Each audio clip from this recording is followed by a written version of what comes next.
എൻ്റെ എല്ലാ ചങ്ങാതിമാർക്കും ഒരു കിടുക്കാച്ചി നമസ്കാരം ഇരിക്കട്ടെ. ഇന്ന് നമ്മൾ ഒരു കിടുക്കം ബീഫ് ഫ്രൈ ഉണ്ടാക്കുന്നത്, കോട്ടയം സ്റ്റൈൽ ബീഫ് ഫ്രൈ. ഇത് കരിമുരാന്നിരിക്കുന്ന ബീഫ് ഫ്രൈ. ഇതെങ്ങനെ ഉണ്ടാക്കുന്നത് നമുക്ക് വീഡിയോയിലേക്ക് ചാനലാണ്. അപ്പോൾ ആദ്യം ബീഫ് നല്ലവണ്ണം കഴുകി വൃത്തിയാക്കി എടുത്താണ്. ഇതൊന്നും കൂടെ കഴുകിയെടുക്കുവാണ്. അപ്പോൾ നമ്മളെ ചാനൽ ഫോളോ ചെയ്യാത്തവരും സബ്സ്ക്രൈബ് ചെയ്യാത്തവരും ലൈക്ക് ചെയ്യുക, കമൻറ്റ് ചെയ്യുക, കൂട്ടുകാർക്കൊക്കെ ഷെയർ ചെയ്യാൻ മറക്കരുത്.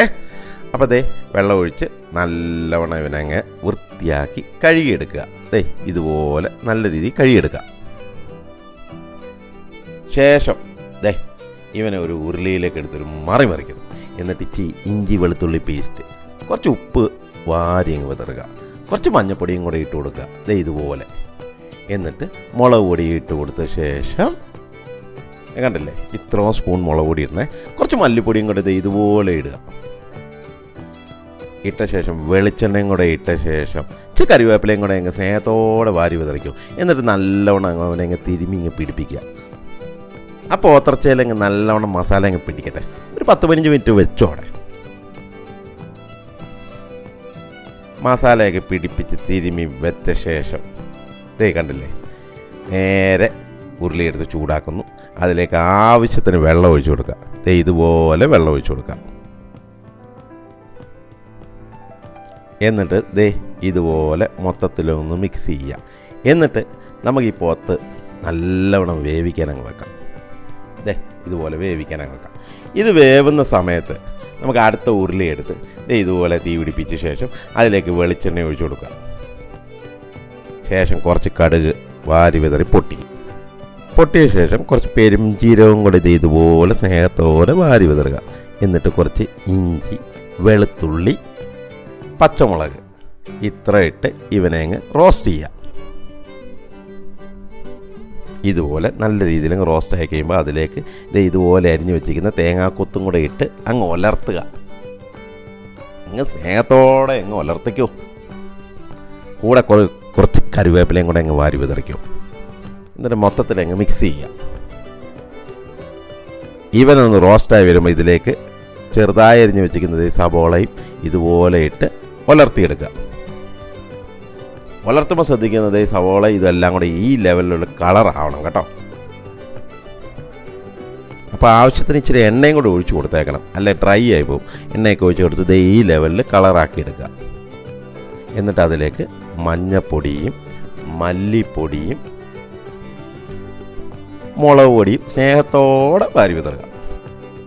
ഇച്ചിരി മീറ്റ് മസാലയും കൂടെ ഇട്ട് കൊടുത്തത് ഒരു വഴിക്ക് പോകുന്നല്ലേ.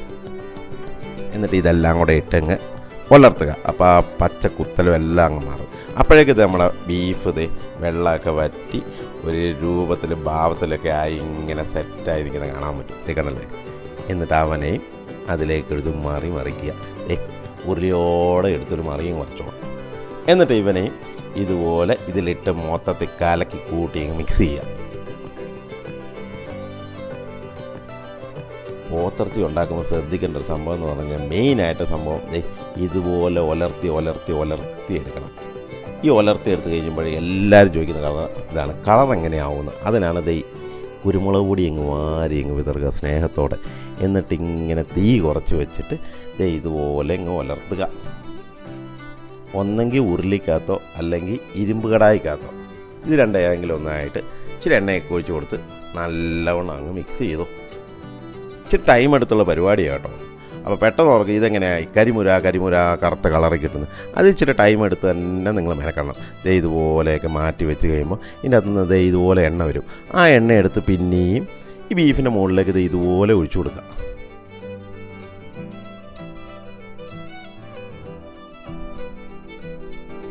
ഇതുപോലെ ഒഴിച്ചു കൊടുത്ത ശേഷം ഇവൻ ഇച്ചിരി നേരെ ഇരുന്ന ശേഷം അതിലേക്ക് ഇച്ചിരി ചില്ലി ഫ്ലേക്സ് വേണമെന്നുണ്ടെങ്കിൽ ഇടാം, വേണ്ടെങ്കിൽ ഇടണ്ട. ഇട്ട ശേഷം ബാക്കിയുള്ള എണ്ണയും കൂടെ മുകളിലേക്ക് ഒഴിച്ച് കൊടുത്തത് ഇതുപോലെ മിക്സ് ചെയ്യുക. അപ്പോഴേക്ക് ഇവന് ഏതാണ്ടൊരു കളറൊക്കെ ആയി വരും. ആ എണ്ണ അതിലേക്ക് തന്നെ ഒഴിക്കണം കേട്ടോ. 2-3 പ്രാവശ്യം എത്ര ചെയ്യാമോ അത്രയും നല്ലത്, കളറാകുന്നവരെ. എന്നിട്ട് ഇതുപോലെ റോസ്റ്റാക്കി നോക്കുക. എന്നിട്ട് ഇവന് ഏകദേശം കളറൊക്കെ ആയെന്ന് വരുമ്പോഴേക്ക് പിന്നെയും നമ്മൾ ഇതുപോലെ അങ്ങ് മാറ്റി വെക്കുക. അപ്പോൾ ഇതിലേക്ക് വരുന്ന എണ്ണ പിന്നെ അവനെടുത്ത് വേറൊരു പാത്രത്തിലേക്ക് എടുത്ത് മാറ്റി ആ എണ്ണ എടുത്ത് മാറ്റി ഇങ്ങ് വെക്കുക. കാരണം പിന്നെ ആ എണ്ണ നമുക്ക് ആവശ്യമില്ല.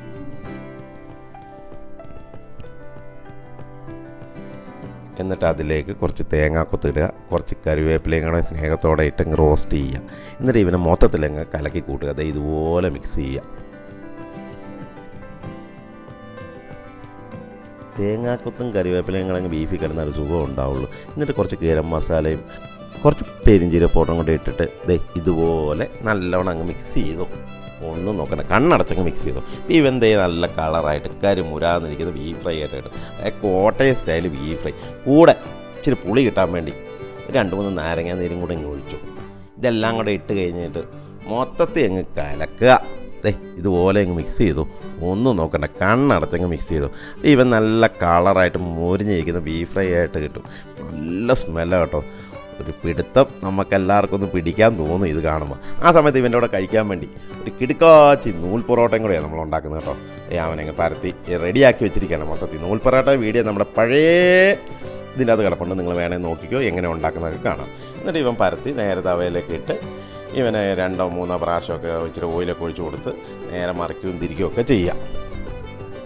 ഇതുപോലെ മറിക്കുകയും തിരിച്ചൊക്കെ ചെയ്ത് കഴിയുമ്പോഴേക്ക് നല്ല സോഫ്റ്റ് മയമുള്ള നൂൽ പൊറോട്ട നമുക്ക് റെഡിയാക്കിയിട്ടുണ്ട്. അപ്പോൾ ഇവനെ നേരെ എടുത്ത് ഇതുപോലെ ഇട്ട് 2 അടി 4 അടി 3 അടിയൊക്കെ അടിച്ച് ഇവനെ ലെവലാക്കി സോഫ്റ്റ് ആക്കിയിട്ട് ഒരു പ്ലേറ്റിലേക്ക് ഇതുപോലെ ഇങ്ങ് ഇട്ട് കൊടുക്കുക. ഇത് കണ്ടില്ലേ, പ്ലേറ്റിലേക്ക് ഇട്ട ശേഷം നമ്മുടെ ബീഫ് ഫ്രൈ കരിമുരാന്നിരിക്കുന്ന ബീഫ് ഫ്രൈയും കൂടെ എടുത്ത് ഇതിൻ്റെ പൊക്കത്തേക്ക് ഇട്ട ശേഷം എൻ്റെ ചങ്ങാതി വരെ കണ്ണടച്ചങ്ങൊരു പിടുത്തങ്ങ് പിടിക്കുക. ഒരു രക്ഷയുണ്ടാവില്ല. ഇത് കാണുമ്പോൾ തന്നെ നമുക്ക് കൊതി വന്നിട്ട് രക്ഷയാണ്. ഇപ്പം തന്നെ വീട്ടിലേക്ക് ഒരു കിലോ ബീഫ് അങ്ങ് മേടിക്കുക, ഇച്ചിരി മൈദമാവും കൂടെ ഇട്ടത് പൊറോട്ടയും കൂടെ ഉണ്ടാക്കി ഒരു പിടുത്തങ്ങ് പിടിക്കുക ചങ്ങാതിമാരെ. ഒന്നും നോക്കണ്ട. അപ്പം നമ്മുടെ ചാനൽ ഫോളോ ചെയ്യാത്തവരും സബ്സ്ക്രൈബ് ചെയ്യാത്തവരും ലൈക്ക് ചെയ്യാത്തവരും കമൻറ്റ് ചെയ്യാത്തവരും ഓടി വന്ന് ഇതെല്ലാം ചെയ്യണം കേട്ടോ. അതുപോലെ തന്നെ കൂട്ടുകാർക്കൊക്കെ ഷെയർ ചെയ്ത് കൊടുക്കാൻ മറക്കരുത് കേട്ടോ. അപ്പം നമുക്ക് പുതിയ കിടക്കാച്ചിയായിട്ട് ഇനിയും കാണാം കേട്ടോ.